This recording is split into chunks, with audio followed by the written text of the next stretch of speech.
Apreciados hermanos y apreciadas hermanas, muchísimas gracias por el apoyo que me brindaron durante la semana pasada, porque gracias a Dios y a ustedes pudimos alcanzar 35 nuevos suscriptores, y es para la honra y la gloria de nuestro Señor y Salvador Jesucristo. Por eso, yo al pedirles su apoyo a través de su like, su comentario aquí abajo y compartir nuestros videos en sus redes sociales, no es para volverme famoso, sino para que la palabra de Dios llegue a otros corazones que necesitan de salvación eterna, al igual que tú y yo. Y a ustedes, mis apreciados hermanos y hermanas que se suscribieron la semana pasada, muchísimas gracias de corazón por haberse unido a este canal. Ahora juntos vamos a seguir logrando que este canal siga creciendo.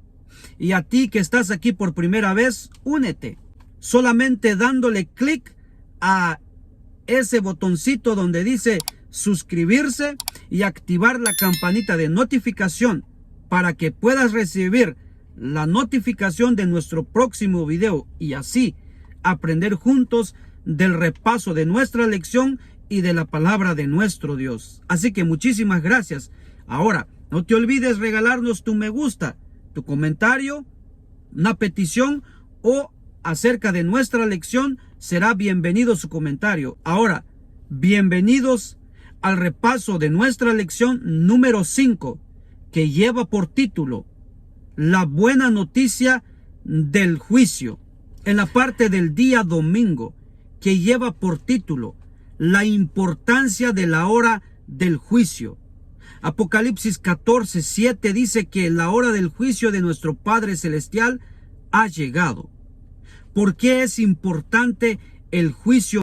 Porque el juicio es lo que vindicará el carácter de nuestro Padre Celestial, ya que Satanás le hizo creer al universo entero de que Dios era injusto en la forma de gobernar al universo. Por eso es que él le hizo creer a los ángeles de que Dios era malo, que no quería que ellos fueran libres y ellos no querían someterse bajo el gobierno de Dios basado en su santa ley.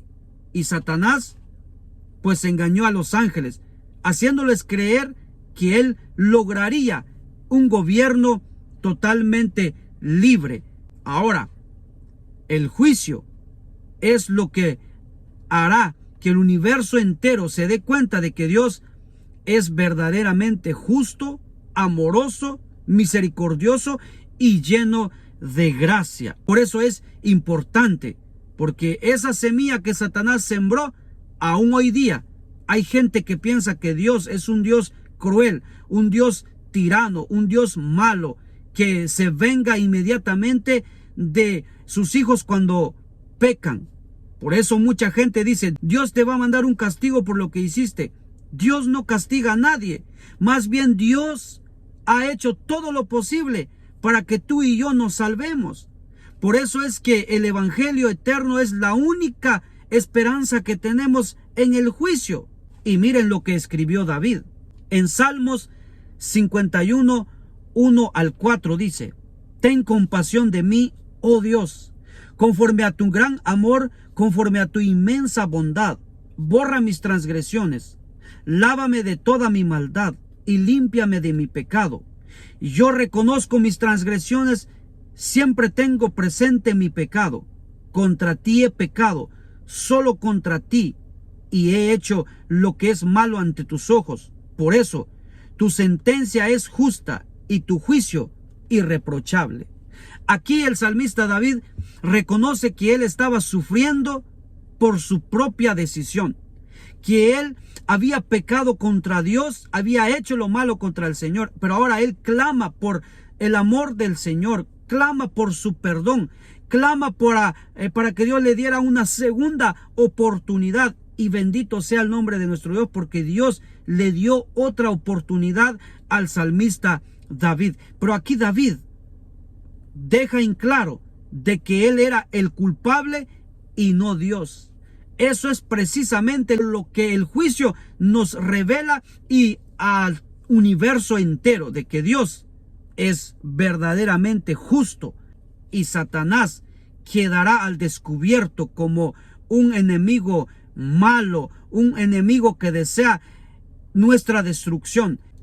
En la parte del día lunes, que lleva por título la misericordia y el juicio de Dios, dice Romanos 6:23, porque la paga del pecado es la muerte. En la cruz se estaba cumpliendo lo que la justicia pedía, que era la muerte de Adán y Eva, porque antes de pecar Dios les dijo: el día que coman de él, o sea, del fruto del árbol prohibido, ciertamente morirán. Esa era la sentencia.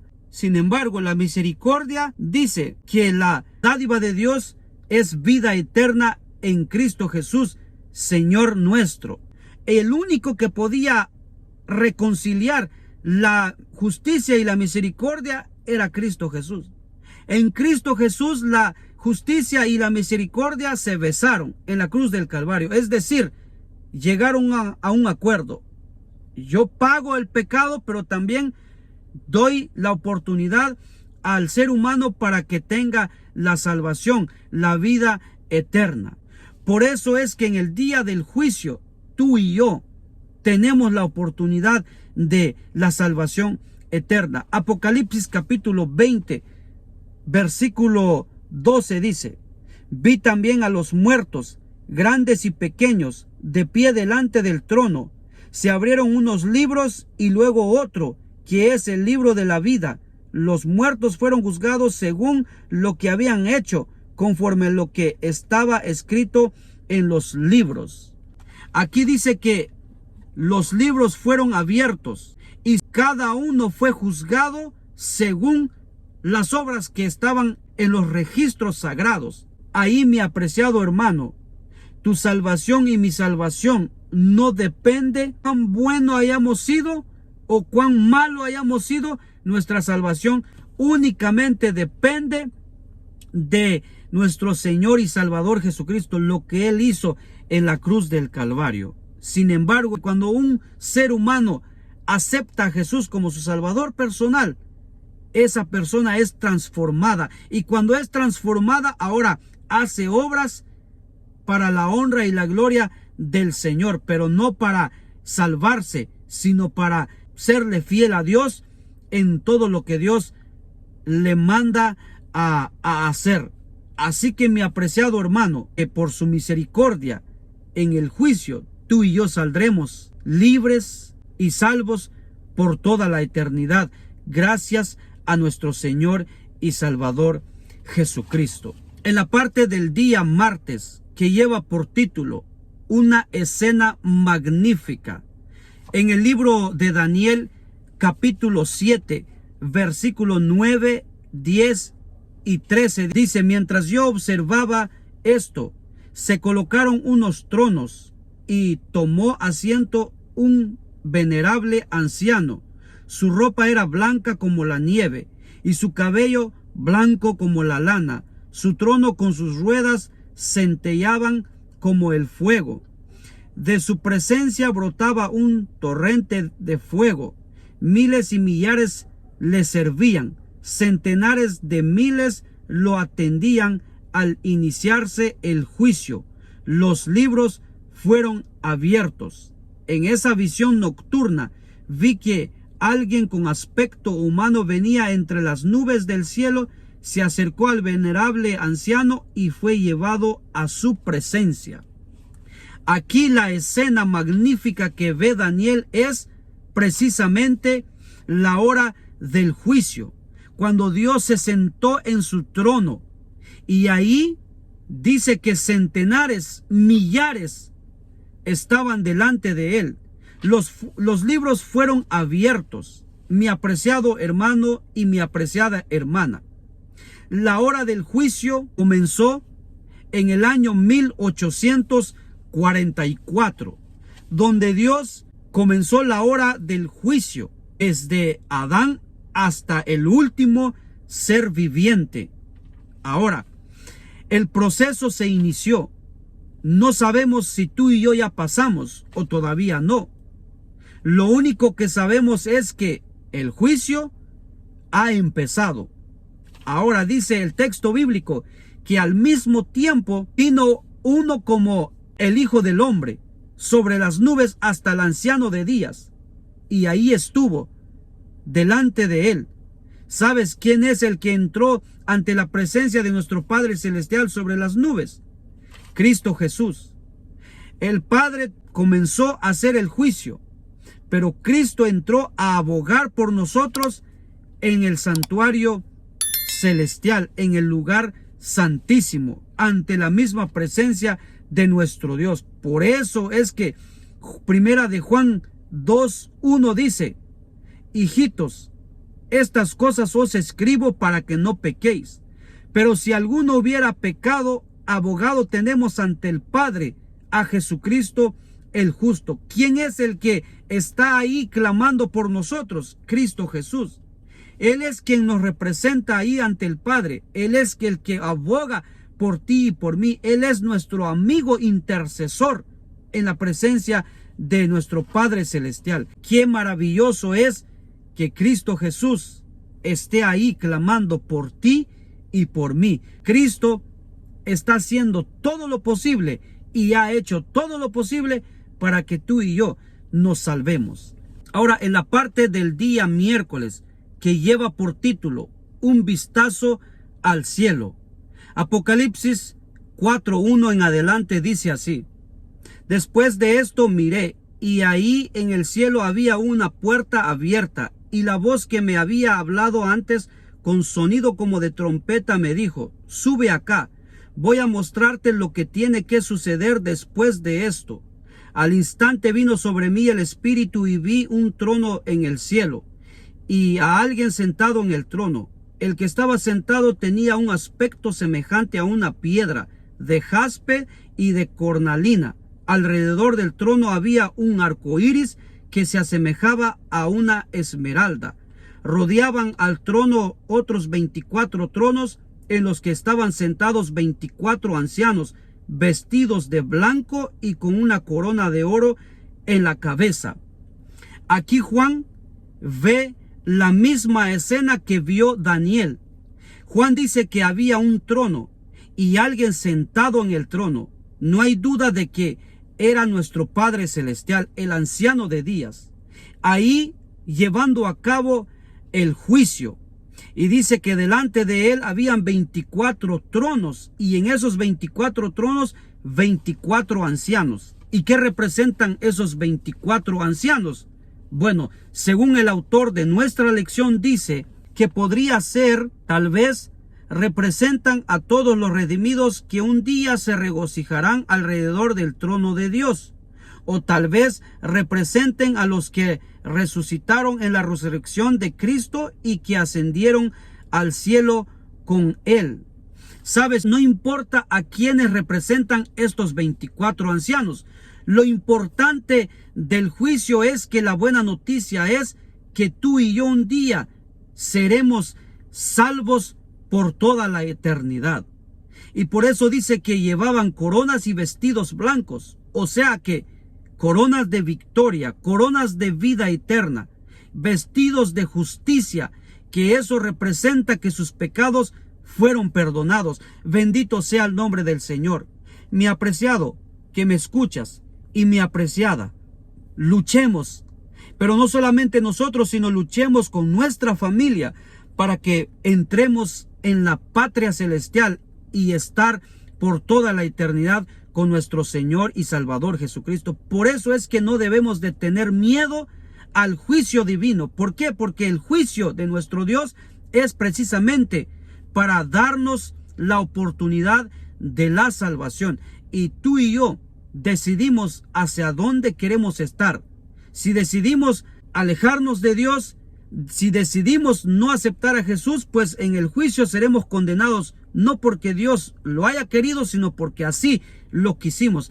Pero si aceptamos a Jesús, entonces en el juicio también seremos sentenciados a salvación eterna. ¿Por qué? Porque aceptamos a Jesús, y no por nuestros méritos, sino por los méritos de nuestro Señor y Salvador Jesucristo. Ahora llegamos a la última parte de nuestro estudio de esta semana, en el día jueves, que lleva por título Jesús es digno. Apocalipsis 5 nos habla acerca del libro sellado, que ningún ser celestial ni de la tierra era digno de abrir. Y cuando Juan ve y oye eso, se pone a llorar. De repente uno de los ancianos viene y le dice a Juan de que Cristo Jesús, el Cordero de Dios, que fue inmolado por nuestros pecados, era el único digno que podía abrir el sello. Y ahí Juan se pone contento al saber que Cristo Jesús tenía el poder de abrir el libro del juicio divino. Ahora, al ser abierto, por fin llegó el fin del pecado y la salvación eterna para los hijos de Dios. Qué maravilloso saber de que Jesucristo es el único que sabe quién se va a salvar y quién se va a perder. Bendito sea su nombre. Pero mi apreciado y mi apreciada, tú y yo que hemos aceptado a Cristo Jesús, tenemos que perseverar frente a las tentaciones, frente a las pruebas. ¿Por qué? Porque nuestra salvación está en las manos de Jesús y nuestra salvación es por la fe en Cristo Jesús. Ahora, ¿cuál es el resultado del libro del juicio de Dios al ser abierto? Dice Apocalipsis 5:12, cantaban con todas sus fuerzas. O sea, los redimidos y los millares y millares, millones que estaban delante del trono de Dios, cantaban con todas sus fuerzas. Digno es el Cordero, que ha sido sacrificado, de recibir el poder, la riqueza y la sabiduría, la fortaleza y la honra, la gloria y la alabanza. Cristo Jesús es el único digno de no solamente abrir el libro del juicio, sino de recibir la gloria, la honra, las alabanzas de cada uno de nosotros como hijo de Dios. ¿Por qué? Porque gracias a Él, a su muerte en la cruz del Calvario, su sangre preciosa, que por su misericordia y por su gracia, por su infinito amor, es que nosotros seremos salvos por toda la eternidad. Y el propósito del juicio no es descubrir lo malo que somos, sino para revelar lo bueno que es Dios. Así que mi apreciado y mi apreciada hermana, hemos descubierto en el estudio de esta semana que Satanás es el enemigo malo, el que hace que nosotros suframos, el que quiere que nosotros seamos condenados. Y hemos visto que Dios es un Dios justo, un Dios de amor, un Dios de misericordia, de bondad y de gracia, que por eso alcanzaremos la salvación eterna. Que Dios te bendiga, mi apreciado hermano. Que Dios te acompañe y que Dios pueda prosperar todo lo que toque en tus manos durante esta semana. Y nos vemos en la próxima lección, si Dios nos permite la vida. Hasta pronto.